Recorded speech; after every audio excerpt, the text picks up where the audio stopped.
A night of violence in Libya has left at least 4 people dead and almost 40 wounded. Residents of Benghazi clashed with militia fighters following a large demonstration against the power of unofficial armed groups. The violence was seen as part of a backlash to the attack on the US consulate in the city just over a week ago.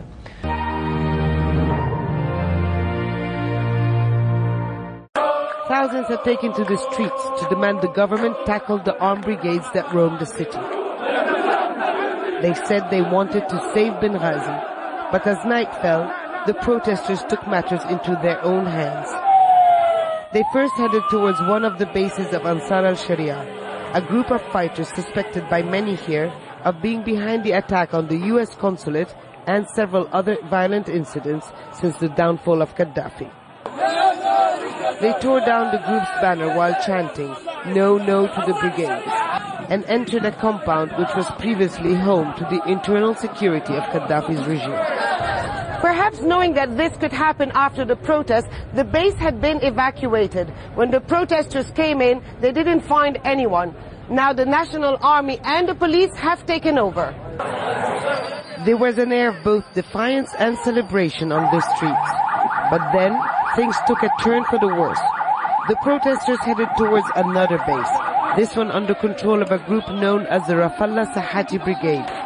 It's one of the most powerful in Benghazi and comes under the command of the Defense Ministry.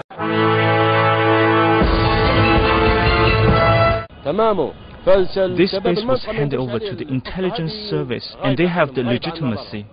The protesters here have no idea about it. We are all Libyans and brothers, and we love Benghazi. Long live Libya. We have struggled to get in, and now we are taking over this place. And there are other places we will take with the help of the revolutionaries and the people. The violence is the climax of a day of protests and weeks of simmering frustrations. The militia are the legacy of the amateur army that helped overthrow Muammar Gaddafi last year, but many citizens in Benghazi are fed up of the group's power, seized at the same time as they emptied the dictator's arsenals. The final straw, the killing of the US envoy Chris Stevens on September the 11th. Many suspect the Islamist Ansar al-Sharia brigade of being involved. That's why this banner reads, "Benghazi condemns the assassination of the American ambassador." But that doesn't mean the militia will want to go quietly. These Islamist fighters held their own parallel demonstration in Benghazi on Friday.